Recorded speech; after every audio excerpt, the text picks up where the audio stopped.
tell us about the work that you've done at Unicorp. Sure. Chuck Whittall with Unicorp. We are a local developer. We also develop nationally all over the country. Here in Orlando, we've done a lot of firsts. We brought the first Trader Joe's to Central Florida. We brought the first White Castle to Central Florida. We did the Wheel, the big icon at Orlando, the world's tallest Starflyer ride. We built this project, Delagio. We do high-end residential. We're building the Ritz-Carlton residences. We're building the St. Regis Hotel and Residences in Longboat Key. We build multifamily. We're building Marriott Vacation Club's world headquarters.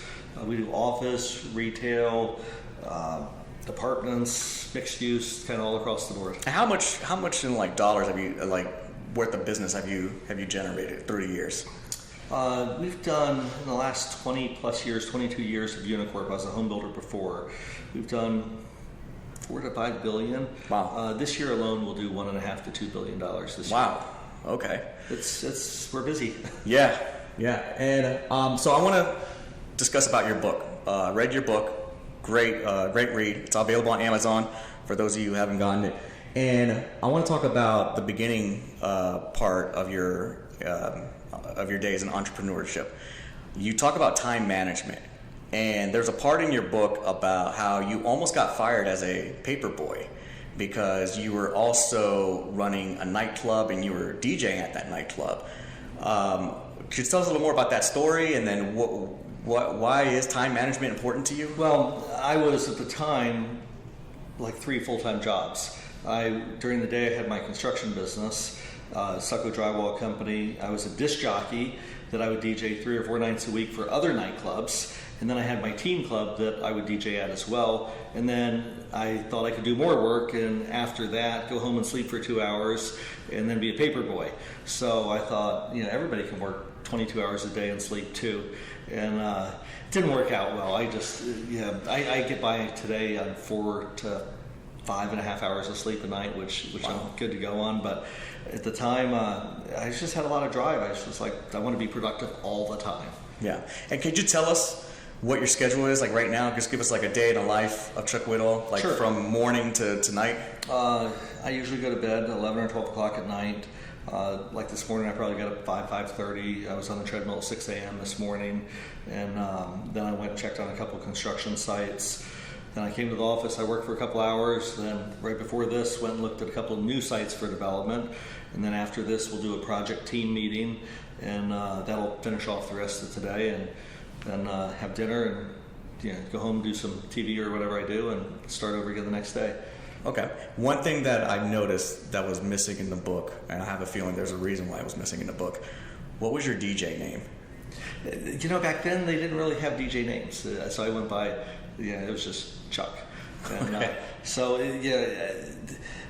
Back in the days when I DJ'd, it was just a little bit, if I would have known I could make $30 million a year being a DJ, I'd probably still do it. The DJs today, the celebrity DJs, make a ton. Everything they do, I did back then. It just became much more popular, and they make substantially more money today than what we would have back then. Okay. Something that was relatable to me in the book was growing up with a stepfather.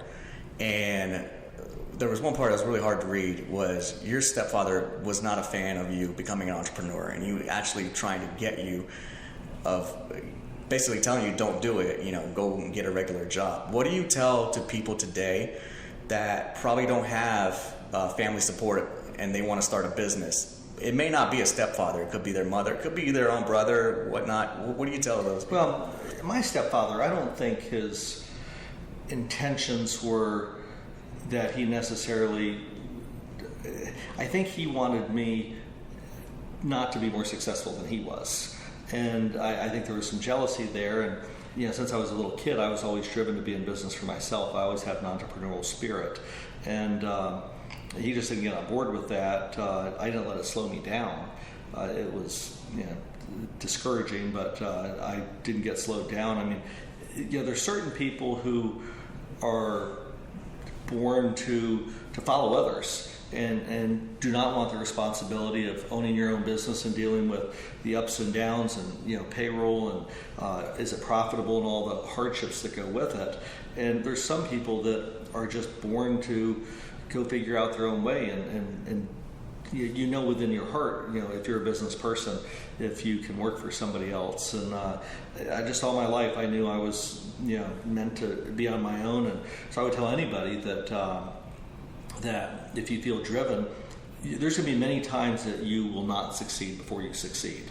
And I've had several businesses. I've done several things over my career, and even with Unicorp now, we continue to evolve. We started off doing drugstores and then mixed use developments, and now I'm really evolving into we're building the branded Ritz-Carlton residences in the St. Regis, and I just got an opportunity in Lake Tahoe to do a deal in ski in, ski out. And then I've got an opportunity in Palm Beach to do a branded resident project right on the beach.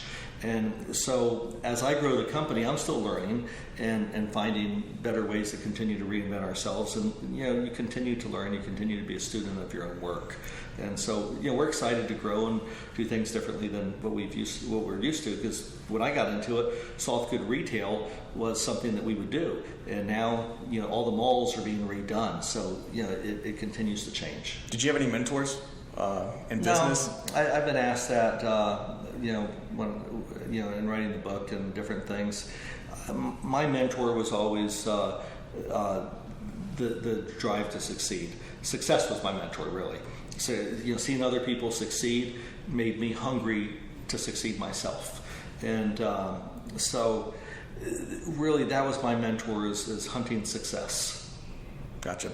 One thing that I've noticed throughout the whole book is reputation was absolutely everything for you. You did everything you can to make sure your reputation was on point. Why? How did you get that mindset, and why was your reputation more important than almost anything in your career? Well, I've always wanted people to be able to say he did what he said he was going to do, and not realizing when I got to the development business, because I was a home builder prior, I didn't realize the notoriety that comes in development. You get a lot of attention through, whether it's council, commission, media, things that you open are of interest to the public as the public visits them. And for me, it was just always important to just do what I said I was going to do. And today, I really see how important it is, because I can fall back on my reputation of what we've done in the past. I can say, look, we've always done what we said. We have developed, we have delivered, and you're held accountable for your past. And it does make a difference when borrowing money. If you're someone who borrows money and you pay back your loan every single time, the bank thinks I can loan him again. He's going to pay us back. If you continue not to do that, or not to follow up on what you said you were going to do, then all of a sudden you're scarred, and it hampers your ability to go forward and do things. Gotcha. I want to talk about your management style, because something in your book that you mentioned is that one of the things you look for when you hire your employees is you look for a type A employee. What are some of the major traits you look for when you're hiring someone? Well, it's with everybody, it's sink or swim. I want to know I can throw someone in the deep end and they're going to survive. We don't have time to really spend a lot of time training people. We give them direction, and my management style is that I visit everybody. We talk about everything, but I need people who are. There's an old saying: if you did well in Harvard, you'll do well in life. And I know people who come to work for us, if they've done well in their college and done well in other things, they'll do well here. People who aren't driven, aren't self-motivators, aren't self-starters, just don't work here, because we don't have time to hold hands. I mean, we're doing, like I said, $1.5 to $2 billion in business this year with 22 executives in my office. So when you add that up, it's $100 million per person.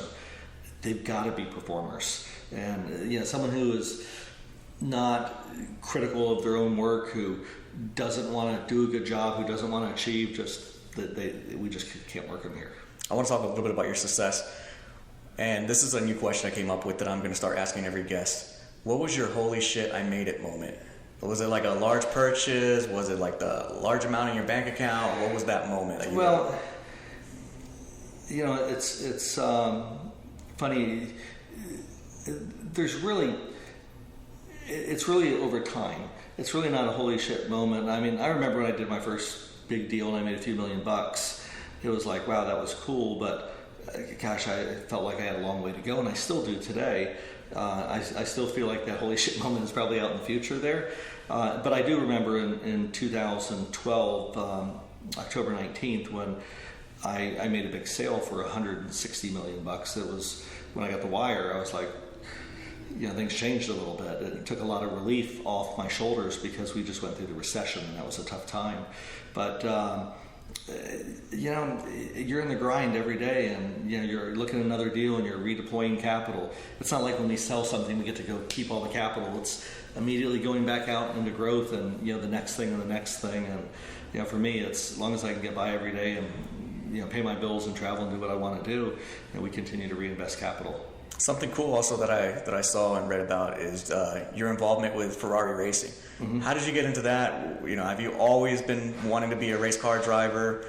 I was just thinking, what can I do that's super freaking cool? No, my wife kept telling me, you need to get a hobby, and for 20 years she said, why don't you have a hobby? And so then when I decided to race Ferrari, she said, why did you have to get such an expensive hobby? But I've always wanted to get my racing license, and so I went to racing school in Las Vegas, and I got my IMSA license by driving the Lamborghini Super Trofeo, and I was going to race for the Lamborghini team. And then a friend of mine who races for Ferrari of Central Florida said, come race Ferraris with us, you're going to love the car. So I went to Road Atlanta for my first race. As a matter of fact, the first time I ever sat in a Ferrari was the first time I raced a Ferrari. Oh, wow. And my instructor, he gets in the car, and it was really funny. He sits next to me, and he says, okay, start up the car. And I go, Dave, I've never been in a Ferrari. I said, how do you start this car? Because there's a sequence. And he's like, oh, shit. And it's raining. It's raining bad, and we're on one of the hardest tracks to drive in the country.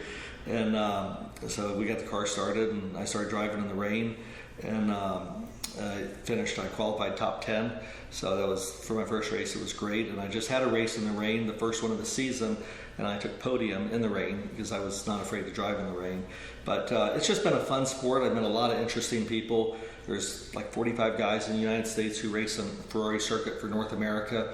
We'll do world finals in Italy, and I race next week in Homestead. Wow. But it's a great sport. It's a lot of fun. It's very competitive. Every driver out there is a Type A personality. Everybody is trying to win, and you think you're the biggest Type A who will give it everything. Every guy out there thinks the same thing. Nice. So all of us are running within a second of each other, and first place to fifth place can be within hundredths of a second. Wow. So it's fun. It's very challenging. That's cool. What keeps you up at night right now, and what's keeping your drive alive and success? What keeps me up is performing. I've got, like I said, over $1.5 billion of things going, and I've got to deliver on time, and I've got to deliver them right, and I've got to make sure all of our tenants pay us, and that everything works. That we've got 20-something projects going, and that everything has just got to go just right.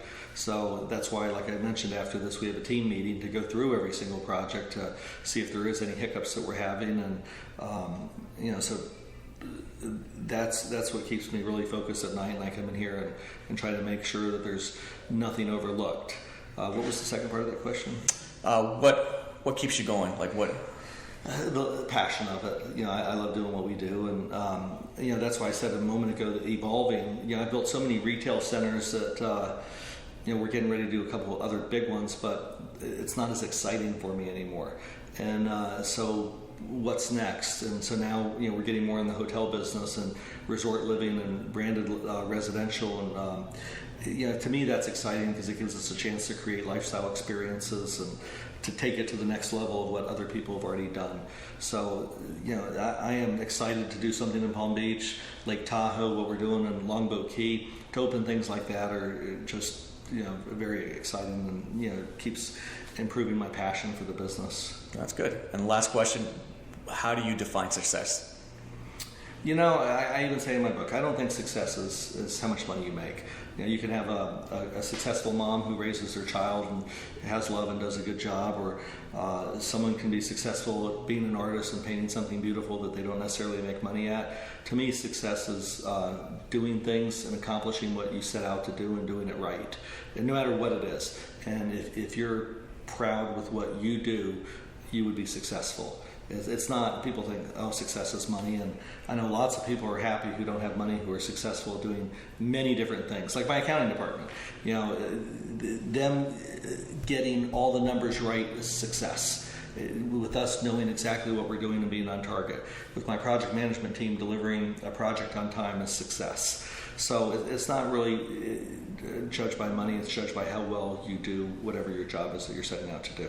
Chuck Whittall, thank you so much for taking the time. Appreciate your time. Mm-hmm.